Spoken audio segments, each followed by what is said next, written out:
Ladies and gentlemen, welcome to Vicenza 2024, and on behalf of Italian Exhibition Group, I thank you for being here and to join our community in this very special year. This year is the 70th anniversary birthday of Vicenza Oro, so everything began back in 1954. So it's actually 70 years. At that time, the fair was in the ancient town in a little park, where actually gardens.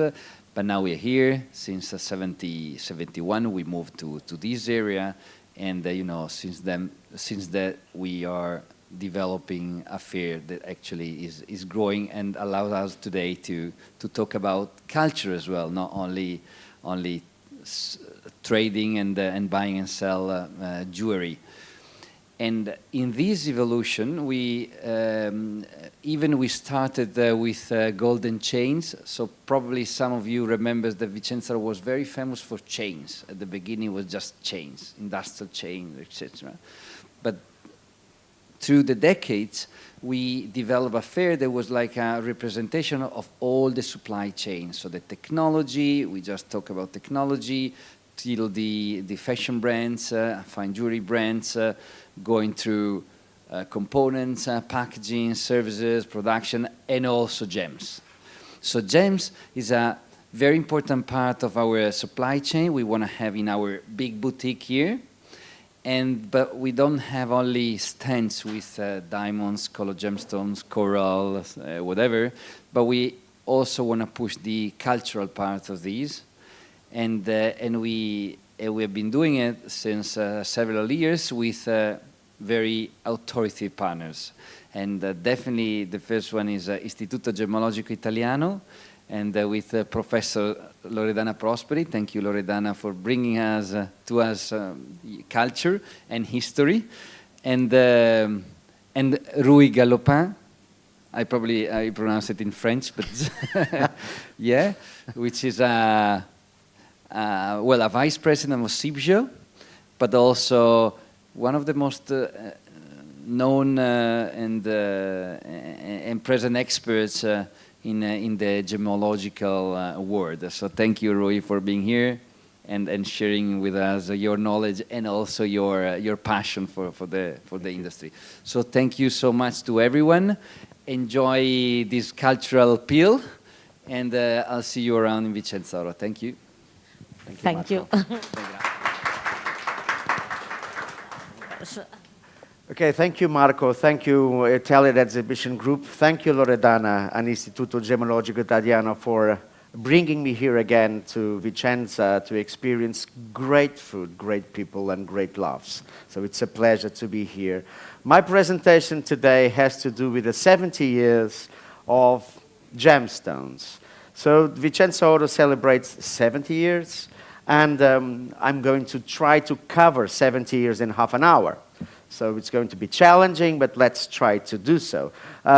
So you know I'm a very important guy, and Paolo Cesari, dove sei? Asso Gem is already there, so you tell him that Asso Gem is there.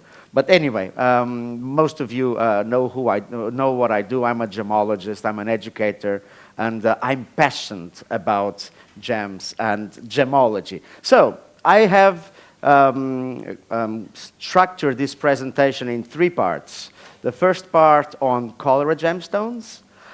We will also talk about pearls, more precisely about cultured pearls, and also on diamonds.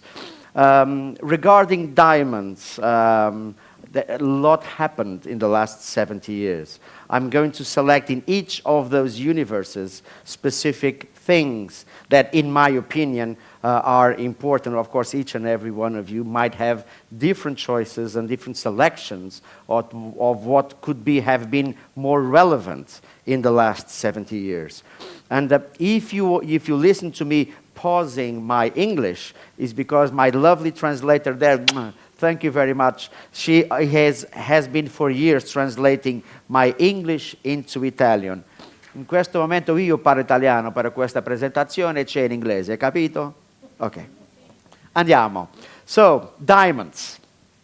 Possibly the most, let's say, popular, common, abundant gemstone in our industry. We all have to study diamonds and to understand diamonds to actually perceive a big part of our industry. Incidentally, in the room, a former professor of mine, Eric Ems, he was my teacher at GEMA when I did my diamond diploma. So if I get anything wrong, please blame Eric, don't blame me. Thank you, Eric, for being in the room. Oh, you're welcome. So the 4 C's, everyone knows the 4 C's. I have heard about the 4 C's. The 4 C's are the initials of 4 English words: color, clarity, cut, and carat weight. We all know that. But when did this started? It actually started in the last 70 years. After the Second World War, Europe was devastated, and De Beers, they wanted to sell diamonds. By that time, De Beers was a cartel. They controlled more than 90% of the world production, mostly produced in Southern Africa. And they were controlling production, they wanted to stimulate demand. And in 1947, they came up with this slogan that all of you know, a diamond is forever. This is 1947, targeting not the European market, but the American, Northern American market. Then they had to teach professionals how to appreciate and how to understand diamond value. And they came up with this partnership with the Gemmological Institute of America in the late 40s to sponsor GIA professionals to go all around America to teach retailers how to understand diamond value. And they were focusing on 4 criteria, on 4 characteristics of diamond. If we go back a lot of years, and this is the chronology of it, so in the 1940s, we do have this first very rudimentary listing of the categories or the criteria to classify diamonds, to understand diamond value. That then, if you understand value, you can accept the price. That was the thing. And in 1953, they devised this system that is still inactive today with many modifications and updates, but the basics of the International Diamond Grading System was established in 1953. The first diamond grading report, and we don't say certificate, it's a report. And if you check in every document, in almost all languages that classify diamonds, you hardly see the word certificate, even in different languages. Depending on the different languages might have different meanings of the word. But in English, it's a report, not a certificate. But I was saying that in 1955, the very first diamond report was issued. And this was the work of this man, Richard T. Liddicoat. He was president of the GIA at the moment. He was the one behind it, sponsored and supported by De Beers. So the birth of the 4 C's that we all know about have to do with this very strong investment of De Beers into the American market that all of a sudden developed into this system that enabled us to understand diamond value and then accept its market price. This is the origin of it, and it happened in the last 70 years.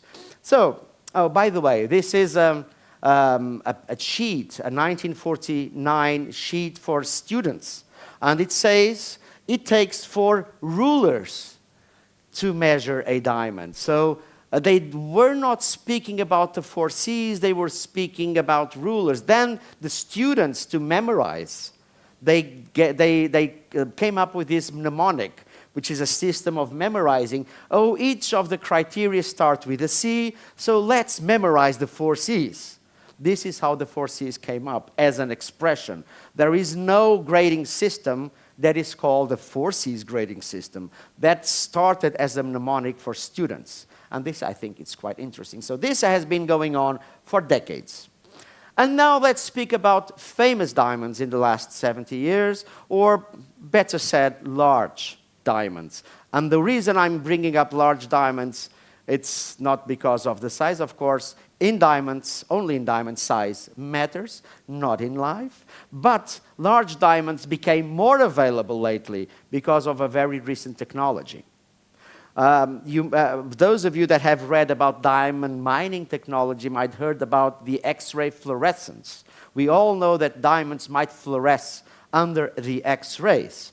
And then we had sensors in mining facilities to detect the fluorescence of those fluorescent diamonds, and so they were picked up. But that technology had its disadvantages, namely the size of the diamonds, and also some diamonds would not fluoresce.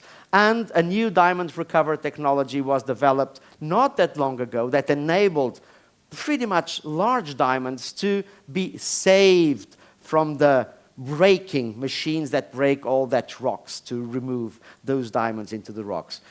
This is a very remote area in southern Africa. This is in Lesotho, the Letseng mine, 3,000 meters in the mountains, so it's quite cold, as in Vicenza today.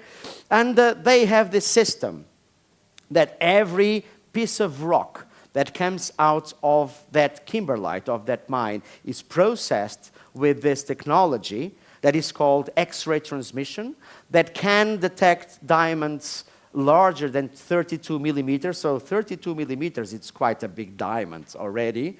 And some of those diamonds that are type 2A diamonds, for those of you that don't know what the type 2A is. Type 2A is a diamond where the composition is only carbon. It might have some defects, but it's only diamond, no nitrogen. Usually nitrogen gets inside a diamond, and over time those diamonds those nitrogens, they get together as pairs, as trios, because nitrogens love each other, so they love to migrate and to aggregate as centers. But in type 2As, no nitrogen, so it's pure boring carbon. And those pure boring carbon diamonds, they don't fluoresce, or they might not fluoresce. And so sometimes they were overlooked by the machines. Some coated diamonds that prevented fluorescence from being apparent, they were also broken by the older technology, but not by this very new technology. This is why in Lesotho, for example, we started to see a lot of 100-plus diamonds, type 2A diamonds, being saved from the crushing mills. And all of a sudden, we start seeing things like this, 357-carat diamond, quite a small one. And I don't know if you can see them from behind there in the room, but all of those diamonds there, they are above 300 carats. It's quite a bit. I think you can buy an apartment in Lisbon today with one of those diamonds. Apartments there are to the roof. This is a large 900-carat diamond. When I was a student, a 900-carat diamond was woo. Today, it's still woo, but they come by. A 300-carat diamond, it can buy. So from this diamond, all of those beauties were made. And I'm talking about the diamonds, of course. And this is a Van Cleef collection.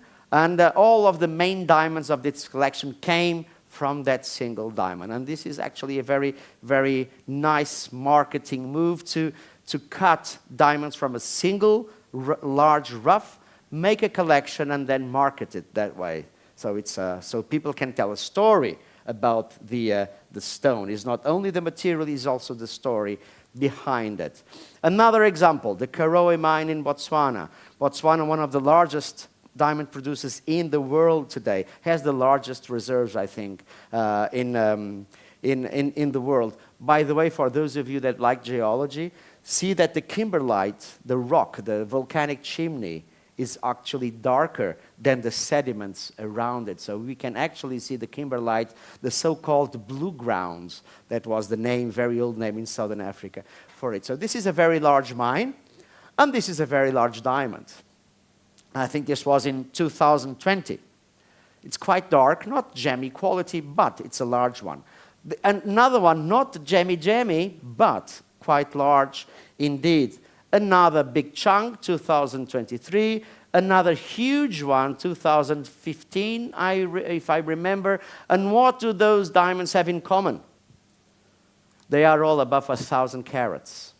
And those diamonds survived the crushing mills in the mining plant because of that technology. So the X-ray transmission technology in diamond mining all around the world have prevented large diamonds to be crushed. This is why sometimes we see more and more large diamonds available in the market. So you can see the actual weights.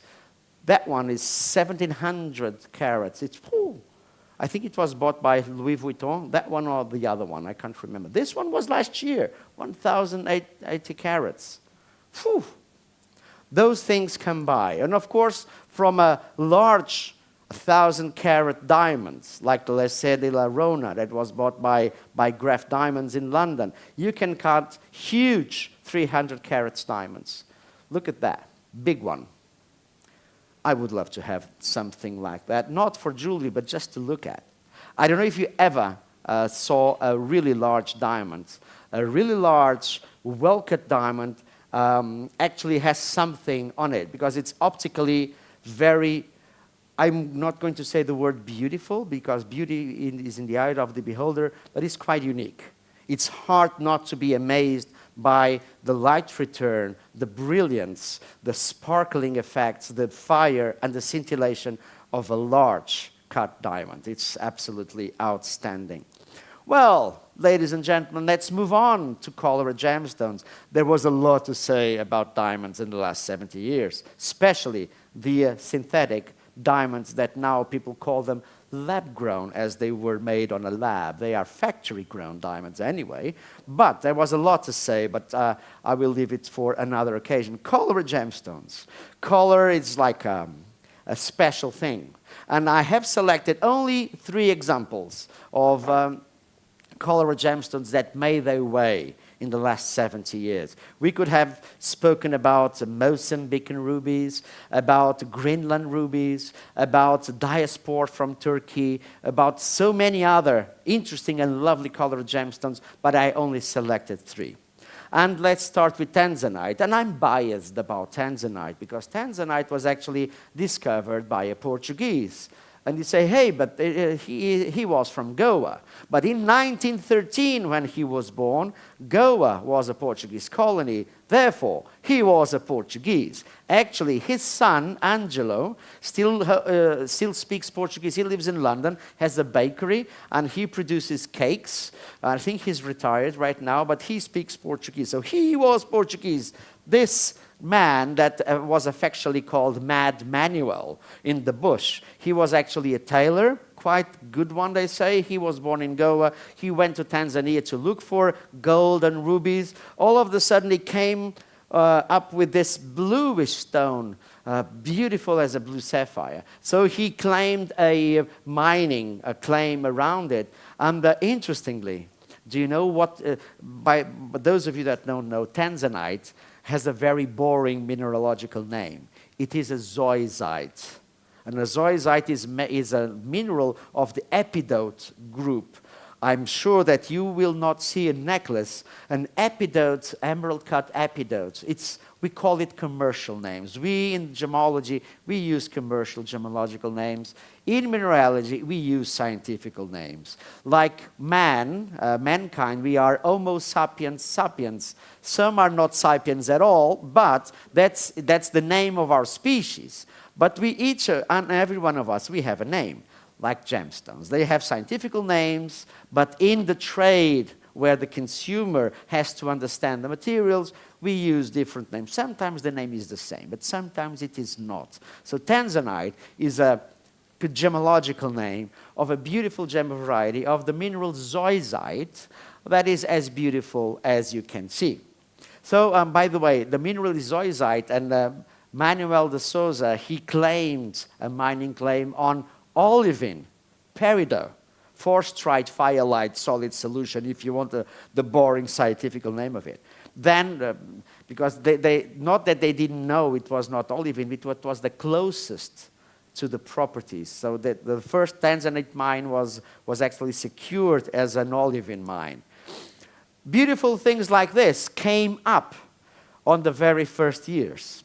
Actually, they were purplish blue, I don't know the names in English, purplish blue, bluish purple, something like that. So it has a little bit of blue, a little bit of purple or violet.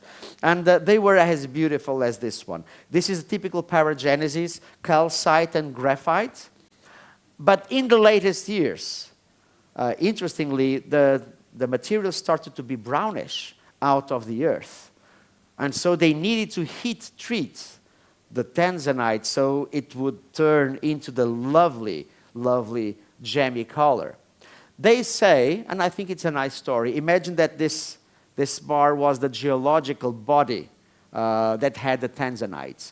Imagine that the tanzanites were born brown, but then on its geological life there was a very hot body, geological body, that was close to those minerals, and the heat caused those brown zoysites to turn purple or blue. All of the others away from the heat didn't have enough energy to become brown. So some traders very elegantly say that, hey, we are just finishing what Earth didn't have time to. So it's a nice way to put it. Most of the tanzanites today are heat treated to become this lovely color. The story of tanzanite starts with Manuel de Souza, but also with John Soule, which is an icon in mining in Africa. And John Soule met Tiffany's CEO at the time. We are talking about 1967. And they decided to name that lovely zoysia variety as a tanzanite.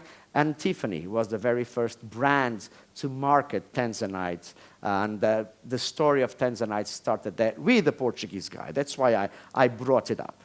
Another African color gemstone, tsavorite. Tsavorite was also discovered in the 1960s. And for those of you that like this mineralogy stuff, tsavorite is a member of a mineral species of the garnet group. And I just love this diagram. For those of you that are mineralogists or gemologists, you might enjoy this graphic, three-dimensional way to represent gem garnets. By the way, garnet group as a mineral group has a lot of species. Only a few produce gem quality minerals, gem quality varieties. And on many of those names you know, like almandine, pyrope, etc. But tsavorite is a grossular. This man, Campbell Bridges, he was brutally assassinated in 2009 by a gang, which is a shame. But this man was the one discovering tsavorite for the first time. Allegedly, he found the first samples, not gem quality, in Zimbabwe in '61. But then in '67, he found them in Tanzania. But tsavorite only became commercially relevant in the 1970s when the Kenyan deposits were found. Today, tsavorite, if you are jewelry designers or jewelry designers of that time, they finally got very small, bright green gemstones, all of the same color, great brightness, great light return to use in jewelry designs. This is a Verdura necklace. Look at the details of green tsavorite. Tsavorite became not an alternative to emerald, but finally there was this bright stone that you could cut in very small, calibrated sizes that wouldn't break as emeralds sometimes could break, except the Sandawana material, but that's another story. This is a Joel Arthur Rosenthal masterpiece, and wow, tsavorite being there as a piece of design. So the colors are there being taken advantage of on this piece of jewelry. Sometimes you also find large tsavorites. It's not very common. This is one of the famous ones. It was dubbed the Lion of Merilani. The rough was about 300 carats, 283 carats. It was cut by Master Viktor Tuzlukov, that most of you know, into this beautiful 116 carat cushion shape that is today at display at the Smithsonian in Washington, D.C. But this is very rare to have a tsavorite of this size. Ladies and gentlemen, moving on to the last color gemstone of this morning. Gem tourmaline, specifically one that I think by the color you might know what I'm talking about. Again, just a little bit of mineralogy, just to bore you to death again. Tourmaline is not a mineral. Actually, is a group of minerals with many, many species. More than 40 mineral species are in the tourmaline supergroup. Those are just a few. Oh, if you are taking pictures, please let me. Okay, you can. Well, those are just a few of the names. And this is, for mineral collectors, this is what you expect from a tourmaline specimen if you collect tourmalines. For those of you that like gemstones, those species might be the ones that you find with gem quality examples. And I'm going to talk about a few ones, though. This is a beautiful, beautiful specimen. Beautiful photograph by this great photographer, Evan Arpino. He knows how to capture the color and the colors of tourmaline. Most of you know that tourmalines occur in many colors, like a pasta in many flavors and many shapes. And tourmalines happen to occur in many colors for many reasons that I'm not going to elaborate on today, but it has to do with its very complex chemical composition and variability. This is one of the nicest ones. Also, it was found on the last 70 years, the Canary tourmaline. The Canary tourmaline, they were found in the 1980s in Zambia, and they are. And when I say canary, when you look at those tourmalines, they are actually canary yellow because they are actually unique and quite beautiful. And the mineral species that produce this yellow, it's called the elbite ciliizite. Very difficult to pronounce in English. And again, do you remember this chap, Richard T. Liddicoat? He was the one behind the 4Cs, or the International Diamond Grading System of GIA. He was the one also that was honored with the name of this mineral. Liddicoatite, then it was named the fluor liddicoatite. That is a mineral species that occurs mostly, but not only, in Madagascar, especially those that if you slice them, they have these beautiful colors, and if you put a lamp behind it, it's quite great for decoration. They can be quite large. This is in one of the most beautiful mineral museums in the world, the Min Museum in Beirut. If you happen to find yourselves there, make sure you visit the museum. Lovely specimens, including this beautiful liddicoatite. One thing that I remember Loredana, in one of her presentations many years ago, mentioned, pink tourmalines. We usually think about elbite for a rubellite or a pink tourmaline. If we isolate the greens, this is pink. So we might have pink tourmalines over there that are not elbites. They are actually liddicoatites. So it's but we in the trade, this is the interesting thing. In the trade, we don't use the mineralogical name of the material. We use the commercial name. If we just cut a little pink from here, we will call it a rubellite. But this is actually something else. But anyway, this is just gemological gibberish. To end up our cholera gemstones, let's talk about indicolite or indigolite. Basically, it's a blue tourmaline. I put those spellings there because there is this idea, in my opinion, correctly so, that the tourmaline was named.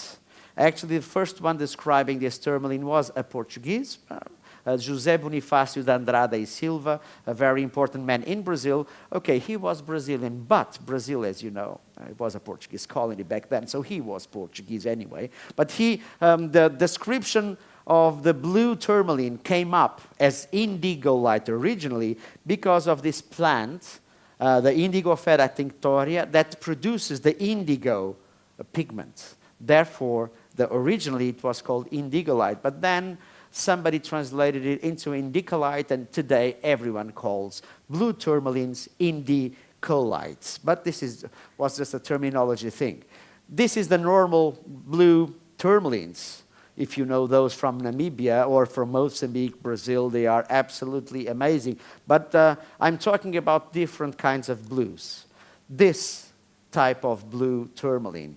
We might not call it indicolite.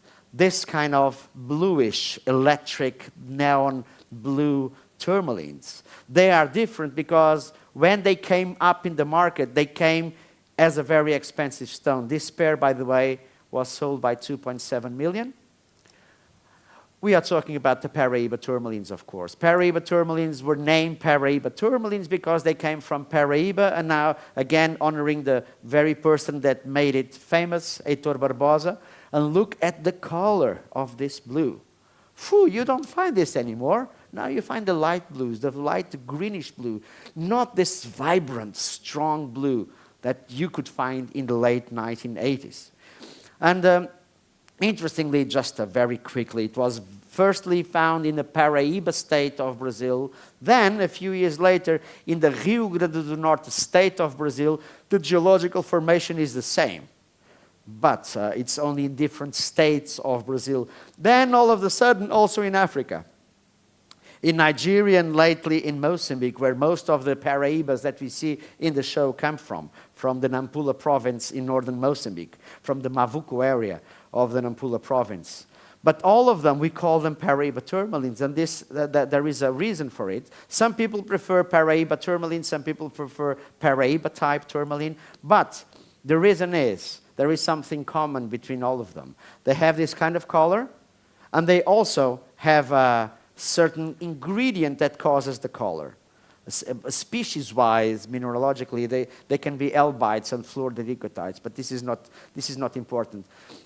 Just forget the definition. What I want to say is, to be called a Paraíba tourmaline today, according to some stakeholders, this is not law, this is opinion, trade opinion, they have to have a certain color, they have to have a certain ingredient to cause the color, namely copper and manganese, but it's regardless from the geographical origin. Some people, they don't advocate like this, but when we differ in opinion, then we can have a glass of wine and a very nice evening discussing gemstones. If you want to charge the amount of money that a Paraíba tourmaline can cost, you must have a report. And the report for the laboratories to issue a Paraíba name, they are looking for the copper content. Because if it has copper, you can call it Paraíba. If it doesn't have copper, even if it has the right color, it's not a Paraíba, according to the opinion of the laboratories.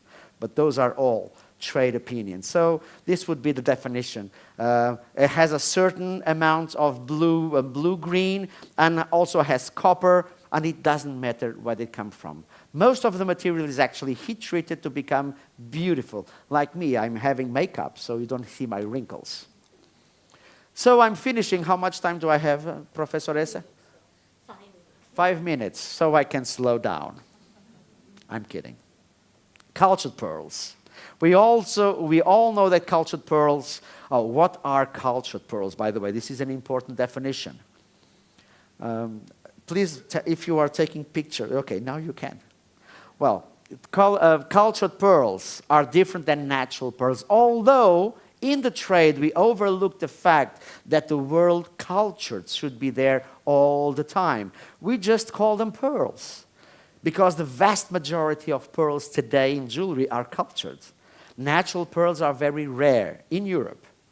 Natural pearls, we can find it in auction houses, antique dealers, and also in certain geographies of the world, like in the Arabian countries, in Iran, in India. Natural pearls are very common, but not among us. So we overlook the fact that when we say the word pearl, we should make sure that make sure of what we mean. And the president of the Pearl Commission of CIBJO just entered the room, so it's nice that I was speaking this gospel about terminology of pearls. So cultured pearls have a very, very, very specific definition. It is a solid concretion that has a certain composition that is formed within a mollusk. Usually they are bivalves.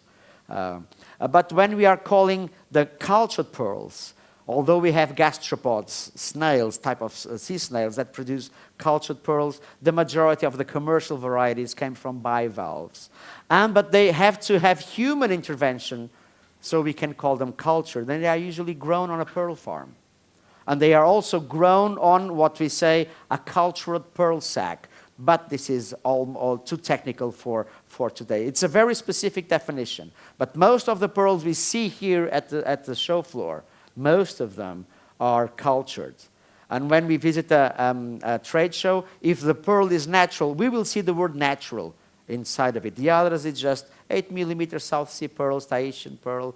The word culture is never there, but it should be, to make it really clear of what we are talking about. Everything started with this gentleman.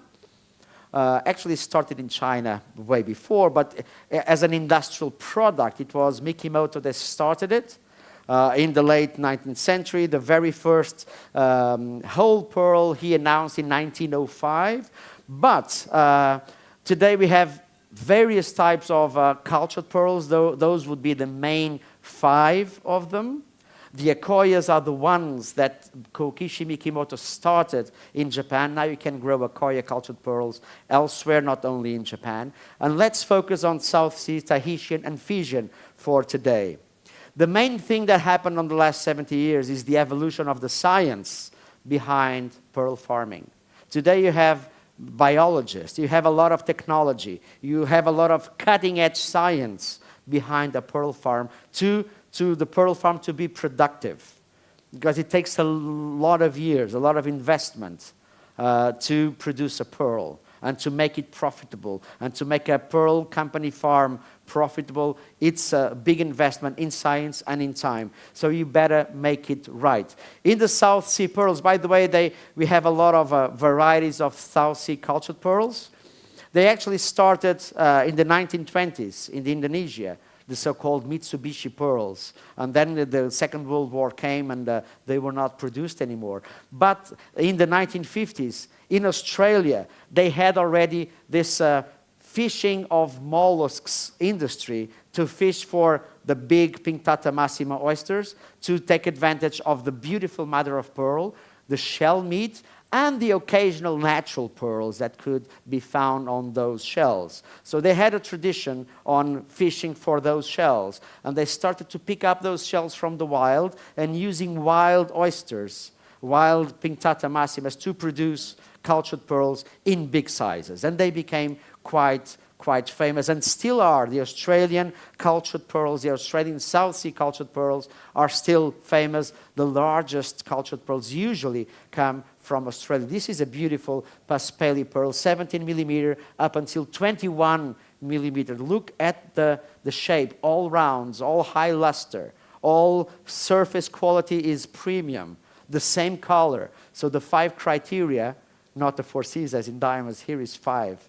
They are all at the top in this strand. It's an amazing one. But in Tahiti, for example, the technology needed to grow the pearl farm was different. So the shells, they were not caught as adults in the wild. They were called as small spats, as juveniles. And so the juveniles were grown in a controlled environment, and then they became ready for the culturing process. The difference between the Tahitian, the French Polynesian pearls and the South Seas had to do with the animal that is different.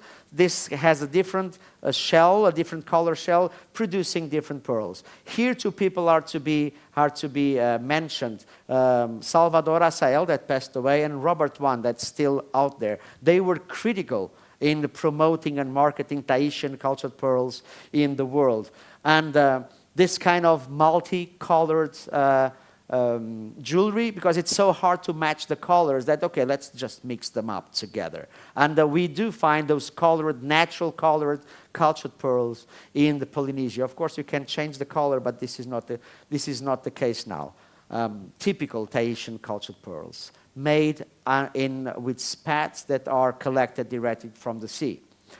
There was this Frenchman that was living in Tahiti. Then he moved to the Philippines to create a pearl business in there. And he was used to the Tahitian tradition that, hey, let's go to the wild and fish up the spats, the young juvenile oysters, to create our farm. But he decided not to because of those chaps.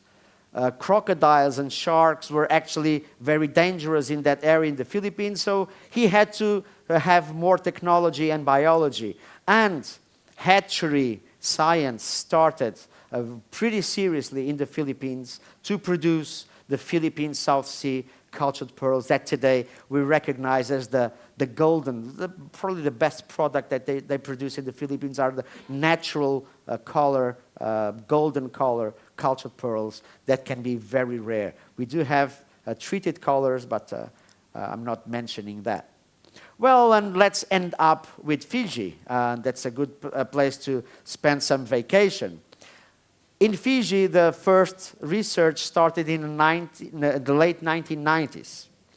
The difference of the Fijian cultural pearls and the others is, again, the animal. And the animal is a variety of this type of mollusk that has a different kind of foods. It eats different food, has different minerals and different, the water is kind of different than in Tahiti, but we do have different colors, natural colors. If you have been in Tahiti, it's a coral reef kind of atoll, and this is rocks. So the sea is different, the seabed is different, so the animals are different. And here we have different animals that have this kind of, instead of being grayish or darkish in the color of the rim of the lip of the inner oyster, the colors are more earthy kind. So you can see browns, greens, golds, and it's because of the color of the shell that we have different colors here in Fiji. And again, this gentleman, Justin Hunter, he's a biologist, a marine biologist. And he was the one developing technology, zootechnology, to grow the right animal that would produce the best pearl. So today, all of those are trade secrets, but behind the beautiful pearls that we see today in the trade, there is a lot of science, and that science evolved immensely in the last 70 years. And by the way, if you go to Fiji, you might taste this kind of delicacy of the natural meat of that. I don't know if it is nice or not, but at least it looks pretty nice. But thank you very much. This was what I had to tell you in 5 minutes. I hope that I covered. 30 minutes to mention 70 years of gemstones is challenging. I have elected a few. I hope that you can now explore all the others in the future. Thank you very much indeed. Thank you. Thank you. Grazie Rui. Allora, questa parte invece verrà fatta in italiano. Thank you. And now we will have a presentation in Italian. I will speak to you about research laboratories, and I will speak about the treatments which have come to the market in these 70 years of gemology. Let's start in 1954. I love dates, so I'm going to mention them very frequently. In 1954, General Electric, on the 14th of November of that year, announced the first synthetic diamond, the first diamond that had been produced in a research laboratory. That was similar in terms of chemical composition to natural diamonds. Here you can see the names of the 4 researchers who achieved this success: Hall, Strong, Wentworth, and Bundy. On the right, you see Percy Williams Bridgman, the precursor of success. In 1946, he had managed to obtain the Nobel Prize in Physics for his high-pressure studies. It was understood that graphite and diamonds had the same chemical composition, but different temperature and pressure affected their growth. So they tried to produce with high pressure and high temperature a diamond starting from graphite. As a matter of fact, to get to diamonds of gem quality, that is a big enough diamond to be cut, we had to wait until 1970. When Wentworth and Strong, using this huge device, managed to produce the first synthetic diamond of a sufficiently big size that once cut was 0.50. After that, everything was used, from peanut butter to tequila in the place of graphite. Researchers experimented with so many different materials. What was important was to start from carbon. In 1991, in Novosibirsk, a discovery was made. The Russians, with a smaller machine providing high temperature, high pressure, also managed to produce diamonds. They were doing this for research purpose and for technological purpose, but they were very good at building this machine. And the machine was exported and bought by the Americans, by Gemesis in Florida, where the series production of the large-scale production of synthetic diamonds started. Synthetic diamonds are ubiquitarian on the markets today, and in 2024, these laboratories, or better said, factories, have been photographed in China. So they're not like grown diamonds, we're talking about factory diamonds. So high temperature, high pressure, that was the method. But for sure, you have also heard of chemical vapor deposition, the CVD, which is another method which is used with a much lower pressure and an even lower temperature. The strange thing is that this was actually the first method with which the diamond had been produced at the Union Carbide in 1952. But this piece of news was not disseminated, and everybody abandoned this research line until later, and technology came to help. The evolution of technology allowed some companies to produce synthetic diamonds with CVD. Element 6 is one of such companies. It is a company connected with De Beers. The starting raw material is methane, and these companies managed to produce slabs of synthetic diamonds. Today, these companies aim at producing large-size diamonds. They're actually competing as to who is able to create the biggest diamond, with HPHT, a Russian company, managed to produce a diamond that, after cutting, was 15.32 carats. If you compare this to a natural diamond, this is DS-S12 color G. Conversely, the synthetic diamond produced with the CVD method can also be very big. This one is 34.59 carats. And the comparable classification with the natural diamond would be DSVS2 color G. So we're talking about a high quality.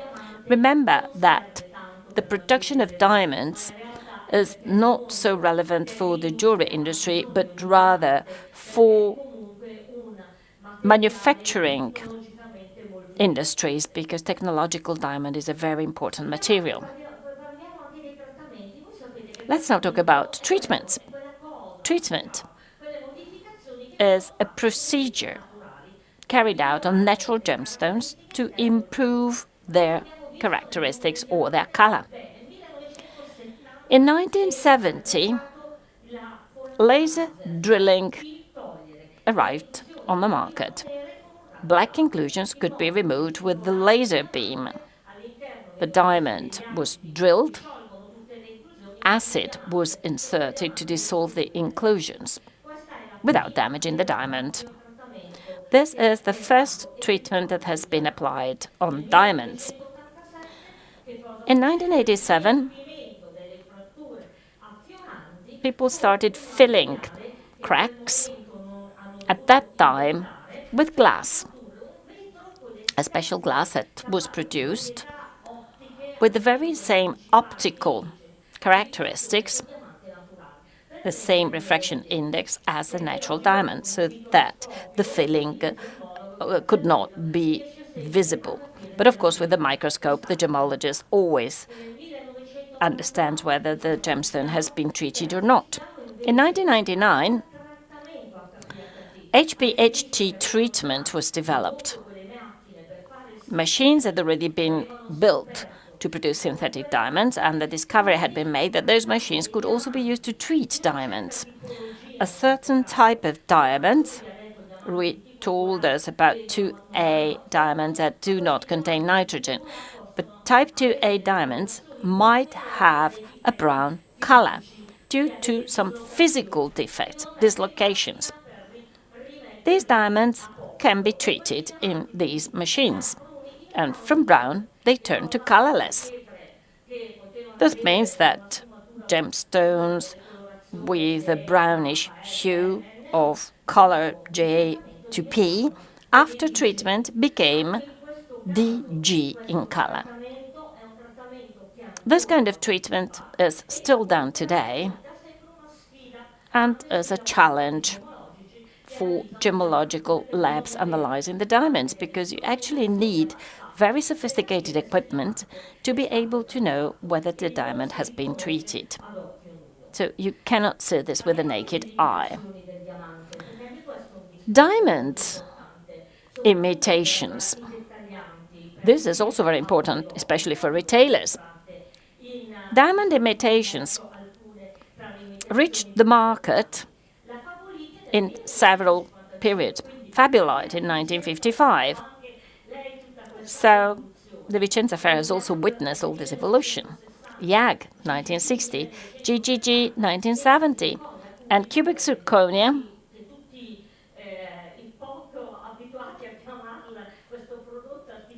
this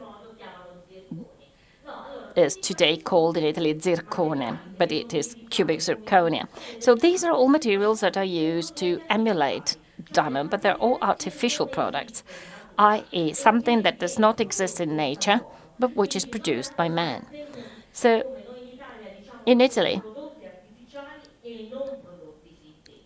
we tend to talk about artificial products in this case, and not synthetic product.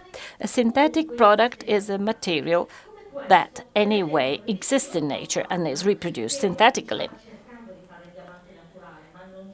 Mr. Moissan tried to produce diamonds, and he happened to produce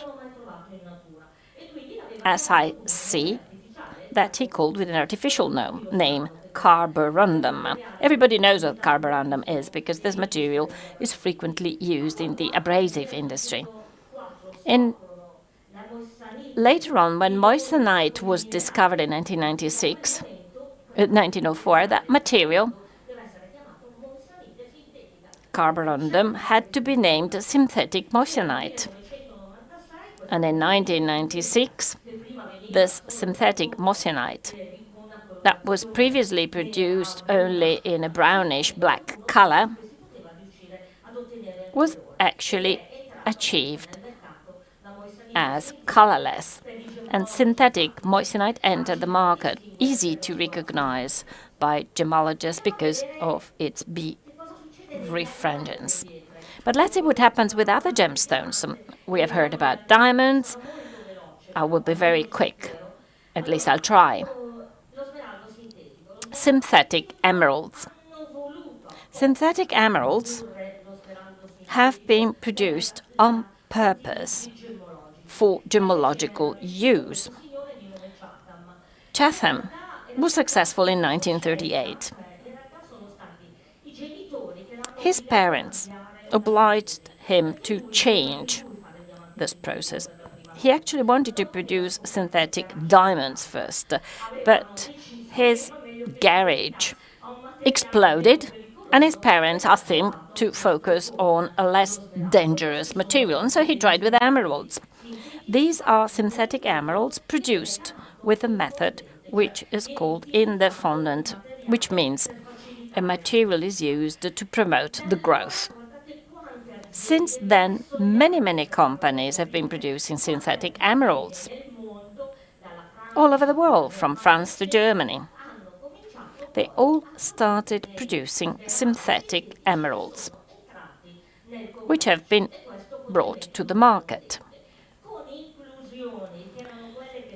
There are inclusions which are usually useful for gemologists to recognize the gemstones. But I need to know the natural gemstone to be able to recognize and discriminate it from the synthetic one. So another method was then developed to produce synthetic emeralds. It is the hydrothermal method, which was finalized in 1905 by Giorgio Spezia at the Turin University to produce synthetic quartz for industrial use. So in 1959, the first hydrothermal synthetic emerald was produced in Austria by Lechleitner. So Lechleitner in 59, Linde in 78. Some still produce synthetic emeralds, and in China, production is continuing.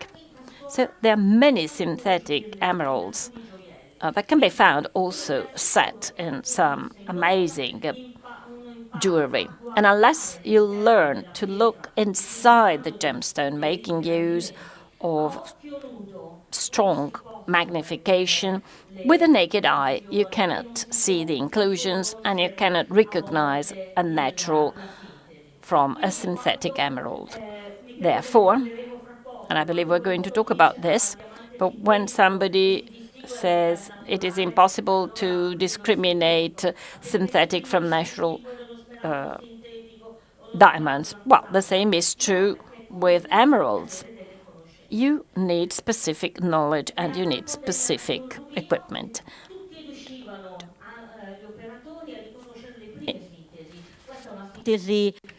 So this is a synthesis made in 1879 for the first time, and here it is easy to recognize synthetic ruby.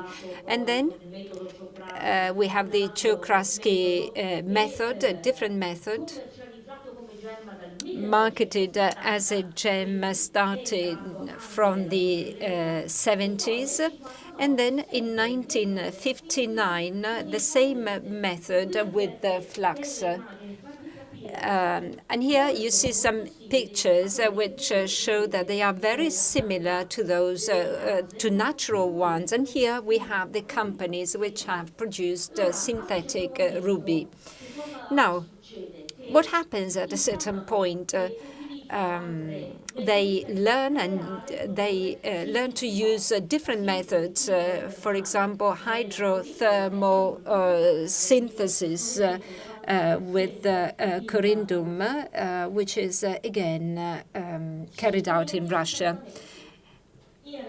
Now, what about treatments? Well, you know very well that there are treatments which are accepted as the thermal treatment in order to remove brownish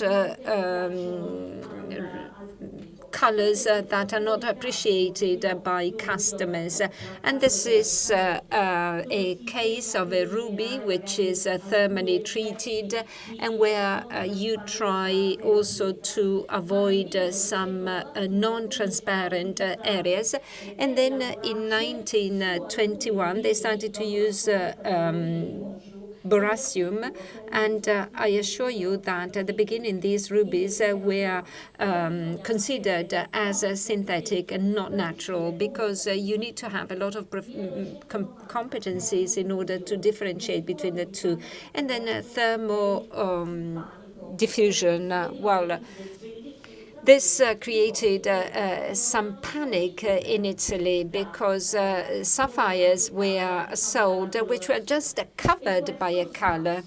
And this is done both with sapphires and rubies. And then stones which then become sort of yellow and orange, and the flux method is beryllium here. And in order to understand whether there is beryllium, you have to carry out a very advanced chemical test. And many dealers, when they have small orange stones, they say, well, certainly it has been beryllium treated, because these are tests which cost thousands of euros, and it's not worth making those tests on such small stones. Well, the color effects are fantastic, and they are very much requested from the market because they have a beautiful color. And then 2006, this treatment started to be applied also to sapphires. That is a material which is much more sparkling. And again, to identify beryllium is not so easy, also because when you speak with people using this material, well, you discover that not only beryllium is used, but other materials like magnesium and lithium. Well, I do not want to take away time to the next speakers, and also because there will be a similar presentation about synthetic diamonds and natural diamonds and the effects on the market. So I thank you so much. Please note that we're always ready to answer your questions. A final point, Rui, in these years,